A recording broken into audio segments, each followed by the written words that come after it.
안녕하세요, K입니다. 오늘 가져온 책은 슈퍼휴먼입니다. 슈퍼휴먼.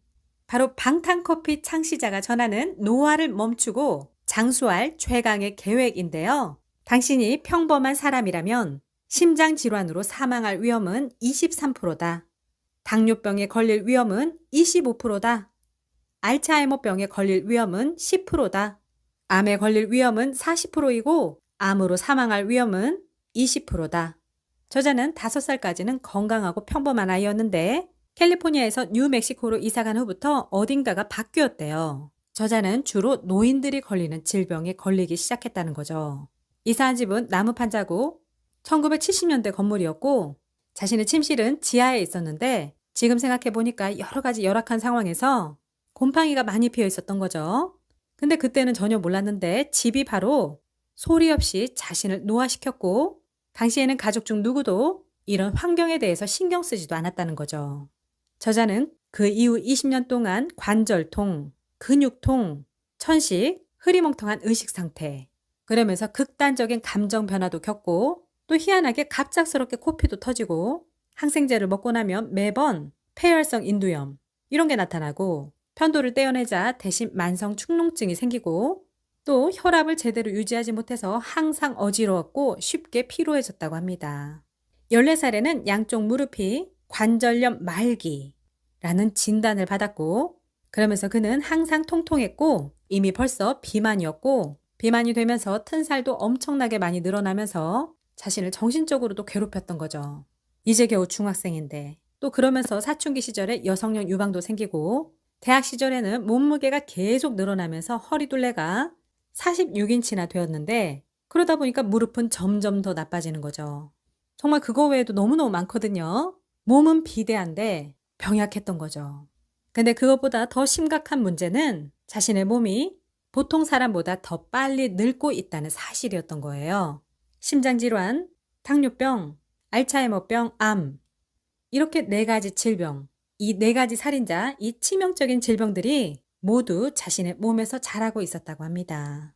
미국에서도 4명 중 1명은 심장질환으로 사망하고 그 수는 약 61만 명에 이르고 미국인 9% 이상은 당뇨병을 앓고 있고 65세 이상 노인 중 당뇨병 환자는 25%에 육박한다는 거죠. 또 미국인 500만 명이 치매를 앓고 있고 이 숫자는 계속 늘어난다는 거고요. 또 미국인 173만 명이 암 진단을 받고 암으로 인한 사망자가 60만 명 이상이라는 거죠.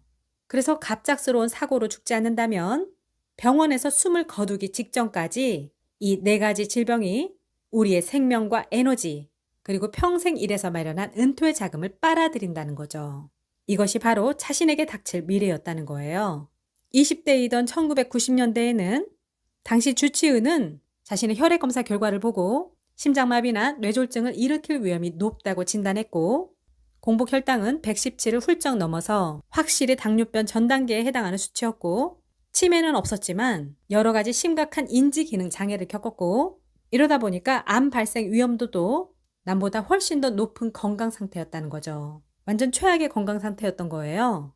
근데 이런 위험도를 남보다 훨씬 더 높이는 2가지 요인은 바로 한 가지는 자신이 어린 시절에 노출됐던 검은 곰팡이 독소였고요. 또 한 가지는 비만이었다는 거죠. 과체중일수록 또 과체중이었던 기간이 길수록 위험도는 높아진다는 건데요. 미국 남성의 75%가 비만이고 미국 여성의 60%, 미국 어린이의 30%가 비만이라는 사실. 이 말은 이 4가지 살인자가 미국에서도 전국적으로 확산 중이라는 거죠. 근데 그렇다고 그는 가만히 있었던 것도 아니에요. 수많은 다이어트도 했고 운동요법, 식이요법 그런 것들을 통해서 겨우 다이어트에는 성공은 했지만 문제는 다시 요요로 돌아갔던 거죠. 저자는 노화 예방을 전문적으로 연구한 최초의 의사 중 한 명인 필립 밀러 박사를 알게 됐는데요. 당시 그 박사를 만나려면 엄청난 돈을 들여야 했지만 개의치 않았다고 합니다. 그런 건강 상태에서도 엄청난 부자가 된 것. 그것도 참 대단하죠. 그는 이때 아주 새로운 경험을 했는데 밀러 박사에게서 당시 보통 의사들은 있는 줄도 몰랐던 최첨단 검사를 받은 것이었는데요. 그때 호르몬 정밀 검사도 했었는데 검사가 끝나자 그 박사는 자신을 앉혀놓고 나쁜 소식을 전했던 거죠. 어떤 질환을 얘기를 해주는데 그것은 몸이 갑상선을 공격하는 자가 면역 질환이었던 거고, 갑상선 호르몬이 거의 분비되지 않았고, 테스토스테론 호르몬 농도는 어머니의 농도보다 낮았다고 합니다. 어머니도 검사를 받았었기 때문에 그의 말은 과장이 아니었던 거예요.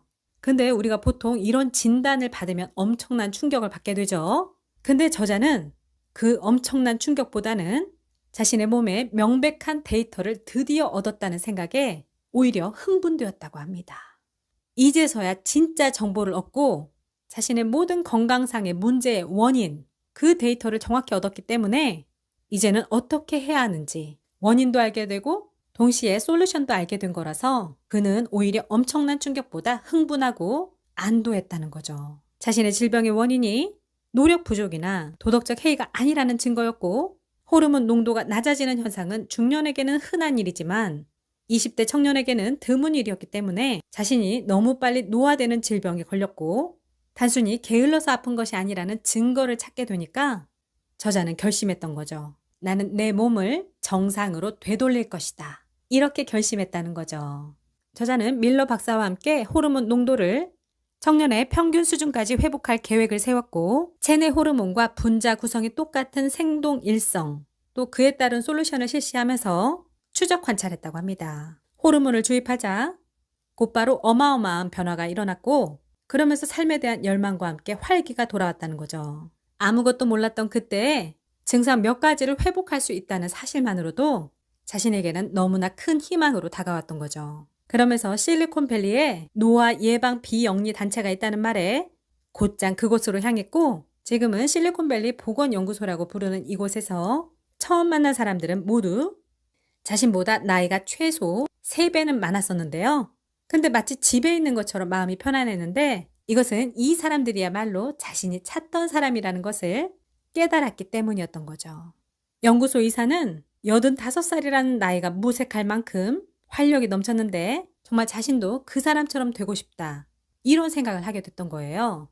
85살이어도 지적인 면이나 신체적인 면에서 전혀 기능이 떨어지지 않고 수십 년 동안 쌓인 지혜와 지식, 이것도 계속해서 누적해 가면서 자신의 분야에서 최고로 활동하는 거죠. 정말 이런 분들이야말로 슈퍼 휴먼인 거죠. 그 후 4년 동안 모든 여가 시간을 실리콘밸리 보건연구소에서 보내면서 인간의 몸을 가능한 한 완벽하게 공부했다고 합니다. 결핍이 결국 그를 이렇게 만든 거죠. 의학 문헌을 찾아보고 수천 편의 논문을 읽고 그것을 토대로 연구자들과 대화를 나누면서 그가 발견한 것은 그들도 자신의 노화 증상에 적극적으로 대처하고 있다는 거예요. 이 경험을 통해 건강은 물론 노화에 대해서도 생각이 완전히 바뀌는 계기가 됐다는 거죠. 노화는 대부분 주변 환경에 의해 생기는 수천 개의 자잘한 손상들이 누적되어 나타나는 죽음이라는 거죠. 저자는 이렇게 노화의 다양한 증상과 힘겹게 싸우면서 자신이 이 4가지 살인자 때문에 죽을 확률은 다행히도 급격하게 낮출 수 있었던 거예요. 근데 정말 놀랍게도 이 4가지 살인자의 원인에 한 가지 공통점이 있는데요. 바로 평생에 걸쳐 세포, 특히 미토콘드리아에 누적되는 손상이라고 합니다. 미토콘드리아 손상은 모두에게 일어나지만 속도는 각기 다르다는 거죠.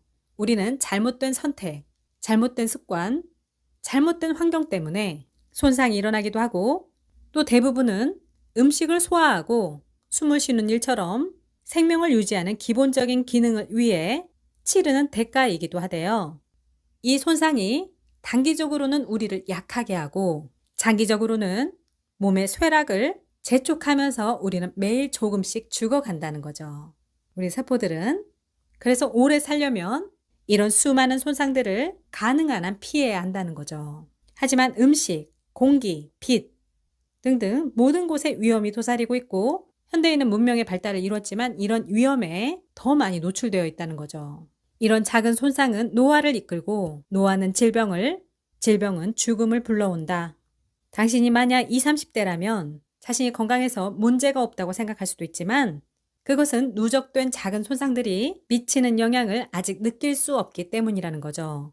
그러나 잘못된 선택과 유독한 환경에서 받은 손상들은 젊을 때부터 축적된다는 거고요. 그런 것이 당장은 몸무게가 증가하고 머리가 멍하고 뱃살이 튀어나오고 피로감을 느끼는 현상으로 나타나는데 이런 증상들은 서서히 우리를 해치고 있다는 거죠. 그래서 미토콘드리아의 손상을 회복하는 것보다 예방하는 것이 훨씬 쉽다고 저자도 전문가도 이렇게 얘기하는 거죠. 무엇이든 회복보다는 예방이 훨씬 더 쉽다는 것. 정말 맞죠? 저자는 자신이 예전에 시달렸던 조기 노화, 그것의 원인을 자신도 모르고 가족도 모르고 전문가도 몰랐었지만 이제는 자신에게 일어났던 조기 노화를 완벽하게 설명할 수 있다고 합니다. 미토콘드리아는 인간 세포 대부분에 파고든 세균으로서 에너지를 생산하는데요. 아주 오래전 단세포 생물이 세균을 삼켜 숙주세포가 되었고 이 숙주세포는 수백만 년 전에 진화를 거쳐 인간이 되었고 인간이 삼킨 세균은 미토콘드리아가 되었다는 거죠. 그래서 현재 인간과 미토콘드리아는 뗄래야 뗄 수 없는 존재인 거고요. 미토콘드리아는 인간에서 기원한 것이 아니고 바로 자신만의 DNA도 갖고 있다는 거죠. 와, 이건 진짜 킹덤 아시죠? 1, 2, 3에 나오는 생사초. 결국 그 안에 어떤 벌레가 죽은 인간에게 가면서 그 인간을 다시 살려서 좀비를 만들어내는 그 이야기. 저는 그게 딱 생각나더라고요. 그거 너무 재밌게 봤는데 이걸 읽다 보니까 킹덤이 생각났어요. 그 생사초의 비밀. 근데 이런 미토콘드리아에게 가장 치명적인 위협은 바로 곰팡이라고 합니다. 곰팡이. 그래서 저자가 곰팡이의 높은 알레르기 반응을 보인 것도 세포의 에너지 발전소인 미토콘드리아가 철천지 원수인 곰팡이와 내내 사투를 벌이고 있었다는 뜻이라는 거죠. 이 전투는 많은 사상자를 남겼고 세포가 만성 스트레스를 받으면 미토콘드리아는 에너지를 효율적으로 생산할 수가 없게 되는데 그러면 프리 라디칼이라고도 부르는 활성산소가 많이 만들어진다는 거죠. 활성산소는 불안정한 분자로 그 원자가 짝짓지 않은 전자를 가지고 있어서 반응성이 높은데 세포 내에 활성산소가 많아지면 화학 반응을 일으켜 세포 구조물을 파괴하고 이것은 산화작용이라고 한다는 거죠. 우리가 많이 들었던 말이죠. 활성산소 산화작용. 바로 이것이 우리가 나이가 들면서 일어나는 일인데요. 활성산소가 점점 더 많아지면서 우리 몸이 산화되는 것. 그러면서 세포들이 노화되는 거죠. 수천 번의 손상이 누적되면서 죽음에 이르는 것. 그것이 바로 노화세포라고 얘기했잖아요. 바로 그런 일이 우리 몸에서 계속해서 일어나고 세월이 갈수록 그 속도가 더 빨라진다는 건데 근데 이것은 얼마든지 예방 가능하다는 거죠. 그래서 일부에는 이 4가지 살인자가 당신을 해치지 못하도록 예방하기로 결심하고 어떻게 해야 되는지 나오는 거고요. 그런 것들은 이미 우리가 음식, 수면, 운동, 환경 이런 기본적인 생활 습관이 중요하다는 것 결국 그런 것들로 귀결이 되고요. 이 4가지 살인자가 우리를 해하지 못하게 예방하기로 했다면 이 말은 노화로 이끄는 7개의 기둥 이것이 넘어지지 않도록 해야 된다는 건데요.